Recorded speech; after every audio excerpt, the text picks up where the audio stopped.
हरि ओम. उपेंद्रो वामन प्रांशु अमोघ शुचि ऊर्जिता अतींद्र संग्रह सर्गो धृतात्मा नियमो यमा. विष्णू सहस्रनाम श्लोक क्रमांक 30. नाम आहे 151. उपेंद्र, इंद्राचा धाकटा भाऊ. दक्षिण भारतात वामनाला उपेंद्र म्हणूनही ओळखले जाते. याला गुंडीचा उत्सव म्हणतात. श्रवणेंद्रिय विषयो शब्द तेथ दिशा अधिदैव तेथे उपेंद्र अधिदेवो. एकनाथी भागवत 31. शब्द हा श्रवणेंद्रियांचा विषय. दिशांना कान म्हटले जाते. दिशा अधिदैविक, त्यांचा देव तो उपेंद्र हा इंद्राचा धाकटा भाऊ. इंद्रियांची देवता इंद्र. दिशारूपी कानांना उपेंद्र म्हटलं जाते. अधिदैविक, अधिभौतिक, आध्यात्मिक असे त्रिविध ताप असतात.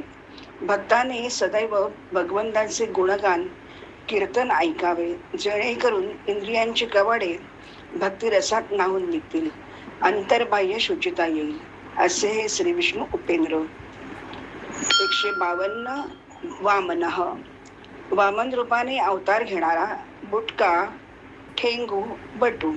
विष्णू सहस्रनामातील मत्स्यम कुर्मम वराहम वामनम च जनार्दनम इत्यादी 28 नावे पुकारली असता मनुष्य सर्व प्रकारच्या पातकातून मुक्त होतो, असे भगवंत अर्जुनाला सांगतात. वामन हा श्री विष्णूच्या दशावतारातील 5वा अवतार मानला जातो. याला उपेंद्रही म्हणतात. उत्क्रांतीवादाचा उत्तम नमुना म्हणजे दशावतार. वामन म्हणजे बालमनुष्याकृती. वामनकं कृत्वा गादाध्वरं बले पदत्रयं याचमानः प्रत्याद्युत्सृष्टिविष्टपम. भागवत 1:3-19. वामन रूप धारण करून भगवंत बळीच्या यज्ञात आले. त्रैलोक्य मिळवण्यासाठी केवळ 3 पावले ठेवण्याइतकी जमीन त्यांनी मागितली. मूर्ती लहान पण कीर्ती महान. बलीने आपल्या सामर्थ्याने त्रैलोक्यात राज्य स्थापन करून देवतांना चेरीस आणले होते. तेव्हा सर्व लोकांनी भगवंताची करुणा भागली म्हणून भगवंतांनी तेजपुंज बटूचे रूप घेऊन बलीच्या यज्ञशाळेत प्रवेश केला व 3 टुकली पावले जमीन मागून बलीला सुतालात गाडले. त्याचे धन काढून घेतले. देवतांना राज्य दिले व बलीच्या दारात स्वतः रक्षक झाले व सवर्णी मन्वंतरात बलीला इंद्रपद दिले. अशा अनेक लीला केल्या. असे श्री विष्णू उपेंद्र म्हणजे वामन आहेत. 153. प्रांशु, प्रांश म्हणजे 3 लोकांहून उंच, श्रेष्ठ. मंदः कविशः प्रार्थी गमिष्याम्यपहास्यताम्. प्रांशुलभ्ये फले लोभात् उद्बाहु इव वामनः. रघुवंशम 1:3. येथे सर्वश्रेष्ठ अशा रघुवंशाचे वर्णन कवी कालिदास करीत आहेत. रघुवंश इतका सर्वोत्तम सुपूजित आहे. त्यातील राजे, त्यांची कारकीर्द, यश, औदार्य, श्रेष्ठत्व इतके की स्वर्गातून देवलोकातून त्यांच्या बाजूने लढण्यासाठी रघुवंशी राजांना आमंत्रण असेल. ते असुरांचा, दानवांचा पराभव करून देवतांना राज्य मिळवून देत असत. राजा मुचकुंद, राजा पुरंजय याने तर इंद्राला मोठा बैल करून त्याच्या वशिंडावर बसून युद्धात सर्व दानवांना नेस्तनाबूत करून देवांना विजय प्राप्त करून दिला. बैलाच्या ककुदावर म्हणजे वशिंडावर बसल्याने ककुस्त असे एक नाव पडले. रामरक्षा 26 मध्ये. अशा या त्रैलोक्यात महान असणाऱ्या रघुवंशाचे मी एक अल्पबुद्धीचा कवी कालिदास काय आणि कसे वर्णन करणार. असे विष्णूच 7व्या अवतारात प्रांशु आहेत. 154. अमोघ, ज्याची क्रिया निष्फळ नाही असा. अमोघ हे नाव 110 श्लोक क्रमांक 25 मध्ये वितरित झाले आहे. धनुष्यमोघम समद्धत्त बाणम कमिलभ्येष्वमोघी.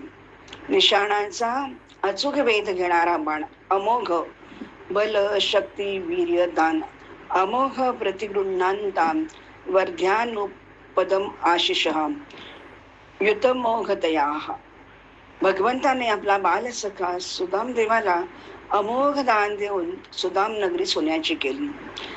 पराशुर मुनींच्या अमोघ वीर्याने मत्स्यगंधा व्यास महर्षींची माता झाली. ही नियतीची रचना होती. मत्स्येंद्रनाथाने पुत्रप्राप्तीसाठी एका स्त्रीला दिलेलं अमोघ पळटीने उकिरड्यावर फेकून दिले. 12 वर्षांनी मत्स्येंद्रनाथाने चौकशी करताच तिने तो उकिरडा दाखवला. तेव्हा मत्स्येंद्रनाथाने पुकारा करताच त्यातून गोरक्षनाथ प्रकट झाले. अशा श्री विष्णूंच्या अमोघ लीला आहेत. 155 शुची ही पवित्र करणारा, शुद्ध, स्वच्छ, दुर्वहमत्र जीवितम जातम प्रकृतिरेव शरणम शुची पर्यावरणम स्यात्. शुद्ध पर्यावरण हेच आमचे जीवन आहे. पण अहोरात्र होणाऱ्या दूषित वातावरणामुळे मनुष्य जीवनाचा ऱ्हास होत आहे. यशुची प्रियतो भूत्वा जुयादाच मनवहम. श्री सुक्त 16. ज्याला लक्ष्मी प्राप्तीची इच्छा आहे त्याने शुचिरभूत होऊन रोज श्री सुक्त पठण करावे. शुचिनाम श्रीमताम गेहे योग भ्रष्टोभिजायते. गीता 6:41. परमात्म प्राप्तीच्या इच्छेने केलेला योगी भोग भोगण्यास स्वर्गात गेलेला नसतो. त्यामुळेच त्या पुण्याईने तो परशुद्ध शुची उच्च गुणात जन्म घेऊन परत साधनेला लागतो, असे श्री विष्णू शुची होण्यास आपल्याला सांगत आहेत. 156 ऊर्जित अत्यंत बलशाली, वर्धिष्णू, तेजस्वी, ओजस्वी, भरभराट, चढती कमान, देवी प्रचंड दौर्दंड दैत्य दर्प विनाशिनी, रूपम देही जयन देही यशो देही द्विषो जयी. अर्गला सूत्र 22. दुष्ट शक्तींची ताकद नेहमीच जास्त असते. श्री विष्णूबरोबर मधुकैटभ यांचे युद्ध चालू असताना विष्णू हळूहळू थकत होते, तर मधुकैटभ यांची ताकद आणखीन वाढत होती. शेवटी आदिशक्तीच्या प्रयत्नाने मधुकैटभ यांना मारण्यात श्री विष्णू यशस्वी झाले. तसेच गजेंद्राचा पाय मगर पाण्यात ओढत होता.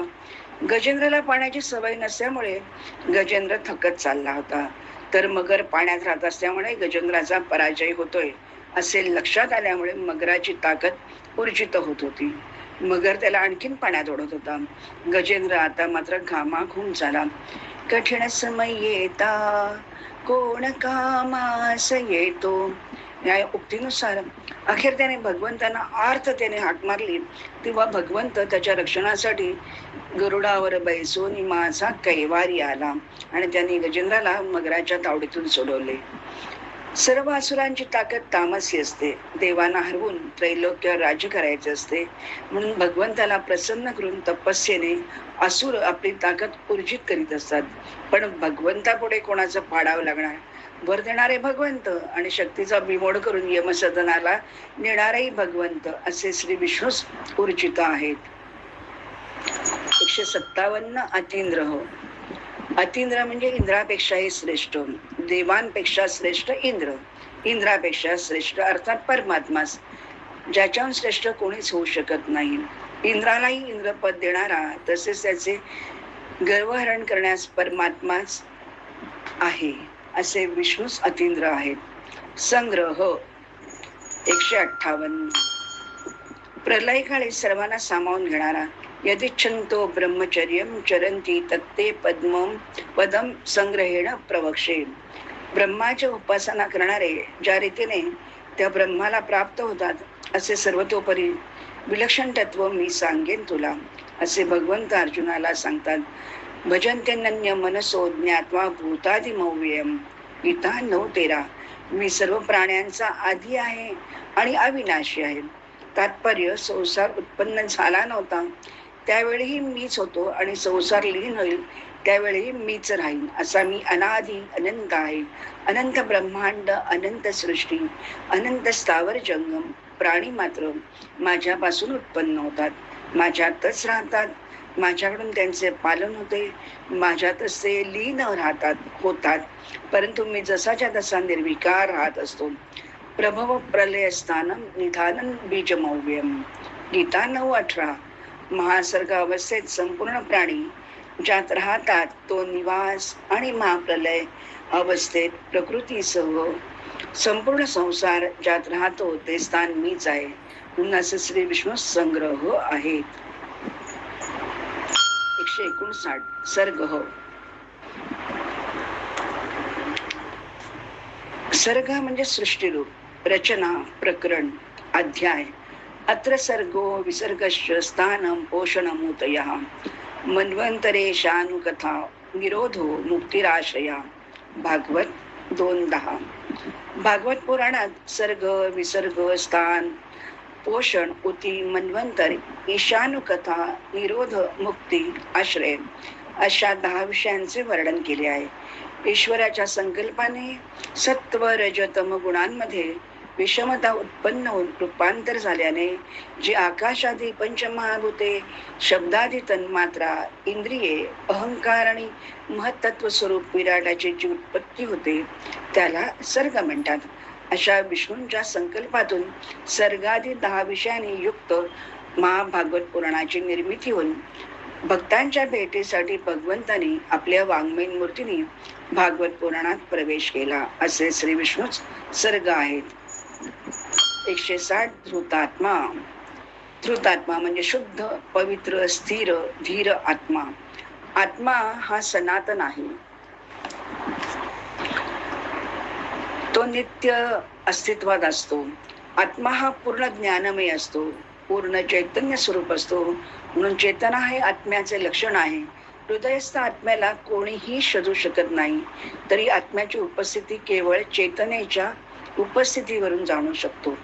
परमात्म्याचा सूक्ष्म अनुरूप अंश आणि परमात्मा एकच आहेत.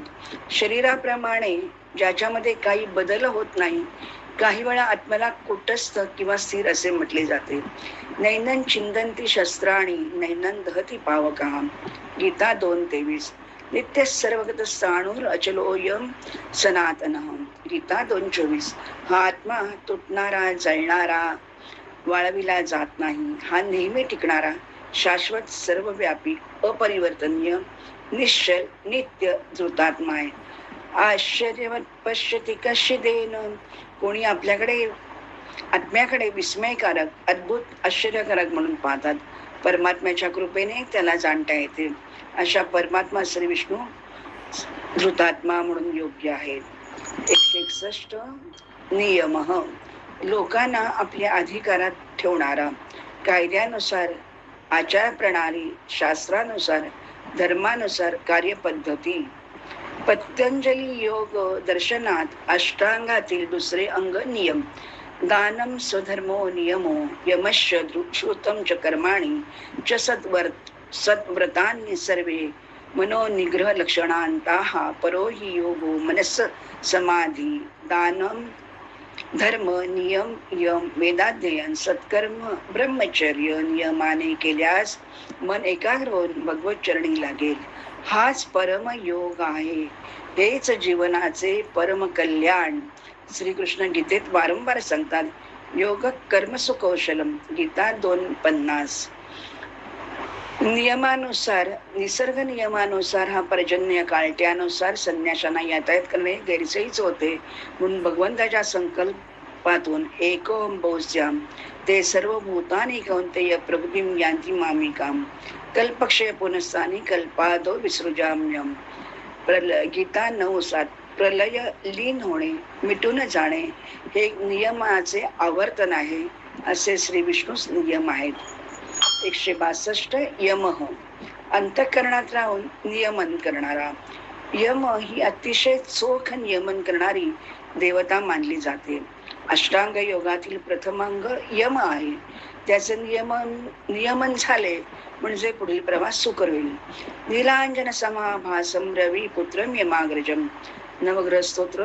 यम, यमी, कालिंदी सूर्याची अपत्ये म्हणून दोघे बहीण भाऊ आहेत. भाऊबीजेला यमी यमाला ओवाळते व भाऊबीज म्हणून आजच्या दिवशी जो कोणी मृत होईल त्याची यमसदनातून सुटका होऊन वैकुंठवासी होईल अशी मागणी करते. मनुष्य अनेक वाईट कृत्य करून अंती नरक यातना भोगेल. जर भगवत भक्ती करेल तर यमाच्या पाशातून मुक्त होईल. अंते समयी यम यम वापी स्मरण भावन तेजत्यंते कलवरम. गीता 8:6. हे कौन्तेय, आपला देहाचा त्याग करीत असताना मनुष्य ज्या भावाचे स्मरण करतो त्या भावाची तो निसंदेह प्राप्ती करतो. राजा भरताने अंतसमयी हरणांचे स्मरण केलून पुढे जन्म हरणाचा प्राप्त झाला.